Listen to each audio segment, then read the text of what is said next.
안녕하세요. 차분하게 잡수다의 엘린입니다. 안녕하세요. 시우입니다. 네, 또 한 주 잘 지내셨어요? 네. 어떻게 엘리님은 요새 어떠세요? 바쁩니다. 항상 바쁘시잖아요. 안 바쁘신 지가. 네. 자, 오늘은 마키아벨리의 군주론. 네. 예, 군주론, 저희가 군주론까지 읽게 됐네요. 그러네요. 이거 역시나 어려워요. 요새 책들 어려웠어. 자, 책 소개를 해드리자면 1512년 마키아벨리가 메디치가의 노렌초 2세에게 헌정하기 위해 만들어진 책입니다. 당시 이탈리아는 많은 도시국가로 분열되어 세력 다툼이 있었으며 반면 유럽은 절대 왕정에 의해 강력한 통일국가를 이루고 있었습니다. 마키아벨리는 정치가 도덕적으로만 운영될 수 없음을 깨닫고 냉혹한 현실에서 살아남을 수 있는 실존론을 군주론에서 제시하고 있습니다.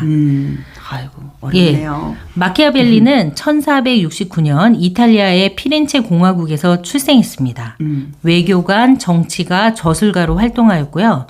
마키아벨리는 정치를 함에 수단과 방법을 가리지 않고 겉멋술수를 행해라는 이론 때문에 교황청에서 군주론이 금수어로 지정되었죠.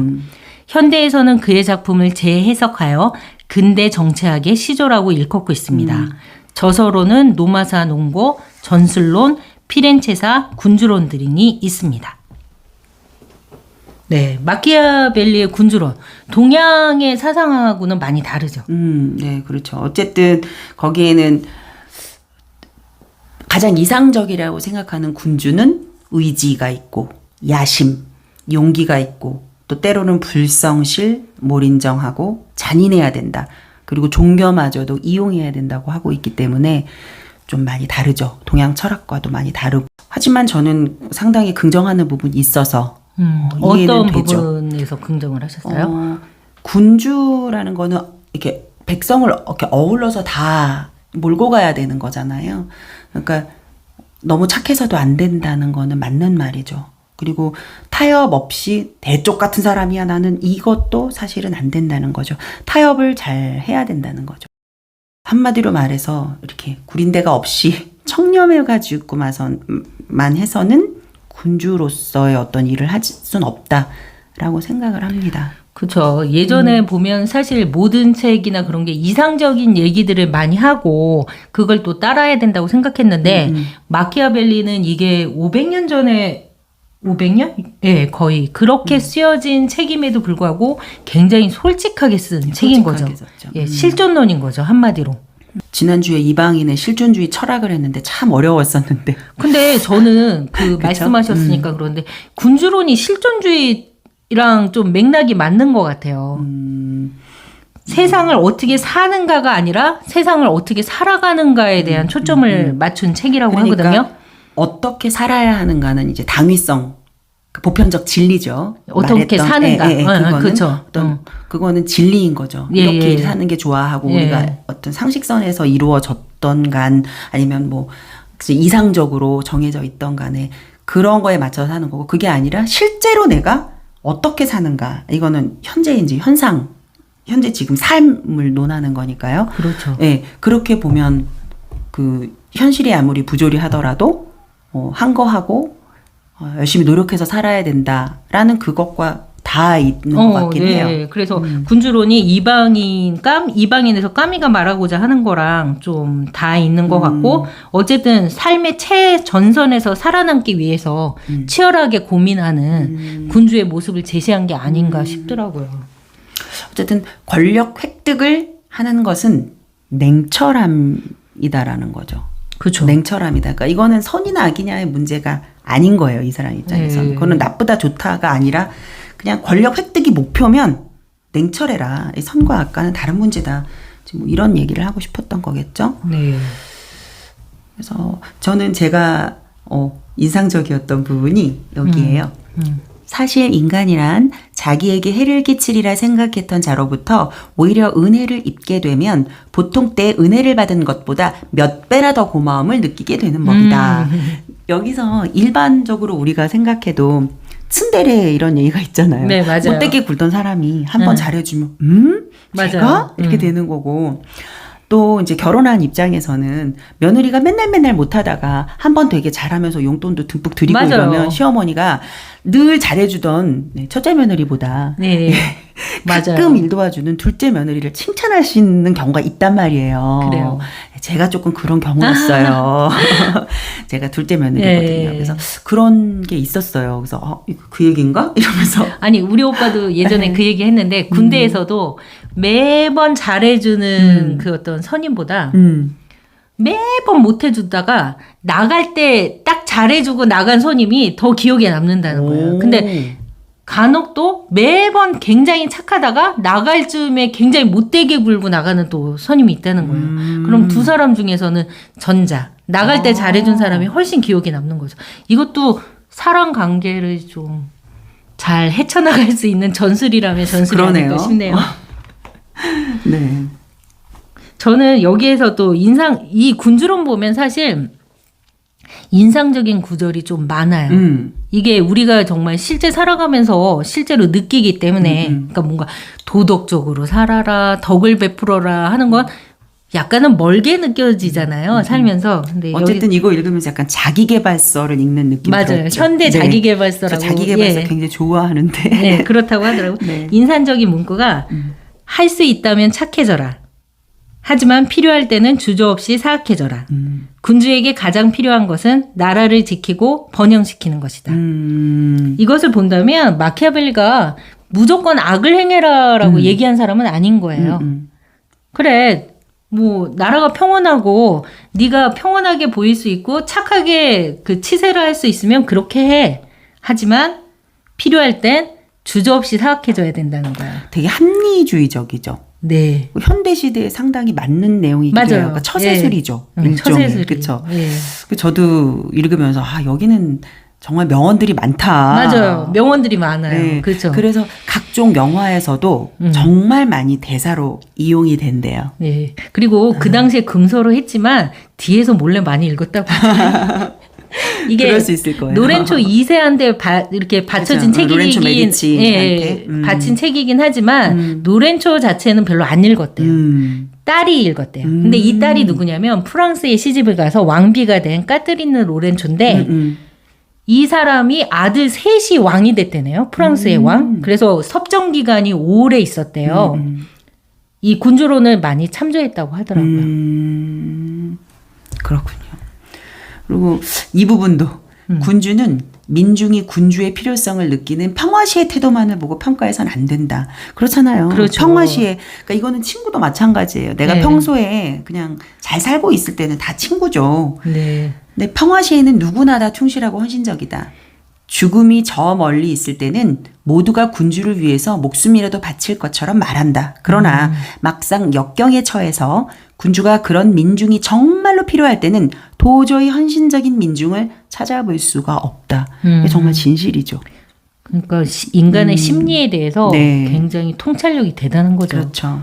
이걸 그 시대에 딱 써서 메디치한테 줬으니 참 대단하신 분이죠. 통찰력이 있고 분석력이 있으신 분이죠. 그 당시 종교, 중세 시대면은 종교의 힘이 되게 강했던 시대잖아요. 그 시대에 이런 글을 쓴다는 걸 보면 갈릴레오만큼이나 용감했던 사람이 아닌가 싶어요. 그렇죠. 네. 물론 갈릴레오는 지구는 안 돈다고 그렇게 얘기는 했지만 제가 여기서 이제 질문하고 싶은 건 어떤 군주, 그러니까 내년 대선이에요. 그렇죠? 네. 어떤 군주의 모습을 원하시나요? 늘 생각을 해요. 저는 인생에서 정치는 빠질 수 없는 부분이라고 생각을 하거든요. 아주 그 민생의 조그마한 부분까지도 영향을 미치는 게 정치예요. 모든 사람들이 정치에 관심을 가져야 돼요. 그 조그만 거 하나로 정말 모든 것이 송두리째 변할 수 있기 때문에 그 정책은 뭐 법안 통과하고 이런 거 다 국회의원이 하는 거잖아요. 뭐 높으신 분들이 하는 거잖아요. 내 삶이랑 관련이 없지. 이거는 정말 위험한 생각이라고 생각하거든요. 그래서 나라의 지도자, 군주를 뽑는 데 있어서 정말 고민 많이 하고 이것저것 따져보고 그 과거의 행적들을 다 봐서 이제 뽑아야 되거든요. 그리고 그런 얘기도 있잖아요.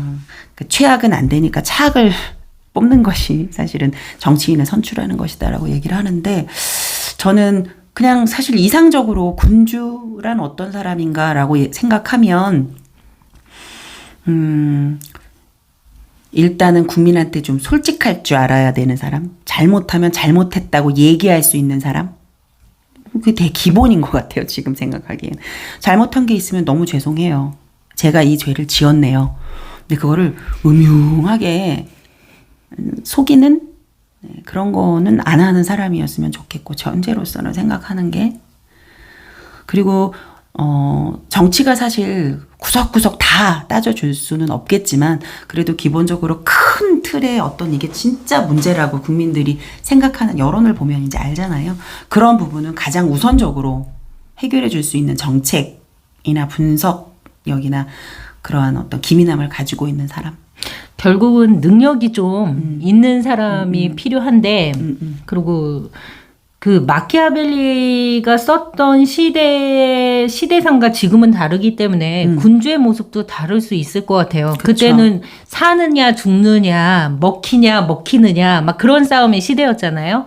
그리고 한번 정권을 잡으면 자기 자식 대대로까지 물려줘야 되는 상황에서 정말 겉멋술수에 능하고 악행도 필요에 의하면 할 수 있는 사람이라면 지금은 사실 그런 사회는 더 이상 아니죠. 아니죠. 아까 말씀하신 대로 솔직해야 되고 기간도 짧잖아요. 네, 짧죠. 5년밖에 안 되는데 그때 잘못하면 5년 뒤에 바로 평가를 받는 시대니까 그때 시대랑은 분명히 다른 군주가 필요하겠죠. 어떻게 생각하세요? 어떤 군주? 저도 뽑혔으면 솔직했으면 좋겠어요. 그러니까 물론 그 대를 위해서 소를 희생한다. 결국 수단과 방법은 큰 목적을 위해서 희생당한다 하는 그런 게 있잖아요. 그래서 뭐 군주가 어떤 큰 일을 위해서는 작은 것들의 실수는 저지를 수 있겠지만 기본적으로 그것에 대해서 양심의 가책을 느끼는 군주였으면 해요. 그런 잘못된 일을 행함에 있어서도 충분히 고민하고 어쩔 수 없이 하는 군주를 원하지 자신의 그 어떤 목적을 위해서 수단과 방법이 너무나 양심의 가책 없이 행해지는 그런 군주를 원하지는 않아요. 참 고민되죠. 내년에 대선인데, 그렇죠? 네, 그런 사람 있지 않을까요? 양심도 있으면서 능력도 있는 군주가 있지 않을까 싶은데요. 찾아야죠. 있으세요? 현재로서는 고민 중입니다. 저도 고민 중입니다. 자, 여기서 좀 유명한 말 하나를 하자면 군주는 짐승처럼 살아야 하는 방법을 알아야 한대요.